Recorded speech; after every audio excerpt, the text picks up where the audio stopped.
നാരക്കുട്ടി, അമ്മ good ടച്ചും bad ടച്ചും പഠിപ്പിച്ചു തന്നിട്ടില്ലേ? നമുക്കൊരു വീഡിയോ ആയിട്ട് ചെയ്താലോ? അപ്പോൾ എണീറ്റ് വാ. ഉറുമ്പ് പോണ് ചെവിയുടെ അടുത്തൂടെ. എണീറ്റ് വാ, എണീറ്റ് വാ, നമുക്ക് ചെയ്യാം. വാ, ഗുഡ് ടച്ചും ബാഡ് ടച്ചും ഒക്കെ എങ്ങനെയെന്ന് കുഞ്ഞു കൂട്ടുകാർക്ക് പറഞ്ഞു കൊടുക്കാം. വാ, ആയോ? വാ, വന്നോ? വാ വാ, എണീറ്റ് വാ, എണീറ്റ് വാടോ. ഇവിടെ വന്നോ? വാ, എണീറ്റ് വാ. ഹലോ കൂട്ടുകാരെ, എൻ്റെ മോൾക്ക് 3.5 വയസ്സായി. ഞാൻ അത്യാവശ്യം ഗുഡ് ടച്ചും ബാഡ് ടച്ചും ഒക്കെ പഠിപ്പിച്ചു കൊടുത്തിട്ടുണ്ട്. ആൾക്ക് ഒരുവിധമൊക്കെ അതറിയാം. ഏത് ലെവലിലാണ് മനസ്സിലാക്കി വെച്ചിരിക്കുന്നതെന്ന് അറിയില്ല.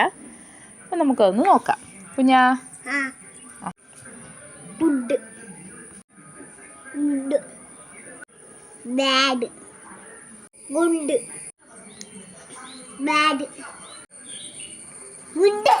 കൂട്ടുകാരെ, നിങ്ങളതിനെ ആലോചിക്കാം, ഈ ഒരു കുഞ്ഞു കുട്ടിക്ക് ഇതൊക്കെ പറഞ്ഞു കൊടുക്കേണ്ട കാര്യമുണ്ടോ എന്ന്. അങ്ങനെ ചിന്തിക്കുന്ന അമ്മമാരൊന്നുമുണ്ട്. പക്ഷെ കാര്യമുണ്ട് കേട്ടോ. 3.5 വയസ്സൊന്നും ഒരു തീരെ ചെറിയ ഏജല്ല. നമുക്കൊരു 2.5-3 വയസ്സാകുമ്പോൾ തന്നെ കുഞ്ഞുങ്ങൾക്ക് ചെറിയ ചെറിയ കാര്യങ്ങൾ നമ്മൾ പറഞ്ഞു കൊടുക്കണം. അപ്പോൾ അത് പതുക്കെ പതുക്കെ പതുക്കെ അവർക്കത് മനസ്സിലായി തുടങ്ങും. കുറച്ച് മുമ്പ് നമ്മൾ പറഞ്ഞു കൊടുത്താലേ കുറച്ച് കഴിഞ്ഞ് അവർക്ക് മനസ്സിലാവുള്ളൂ. അപ്പോൾ അത്രയേ ഉള്ളൂ. എൻ്റെ വീഡിയോ ഇഷ്ടമായാലും ഒന്ന് സബ്സ്ക്രൈബ് ചെയ്യണേ കൂട്ടുകാരെ.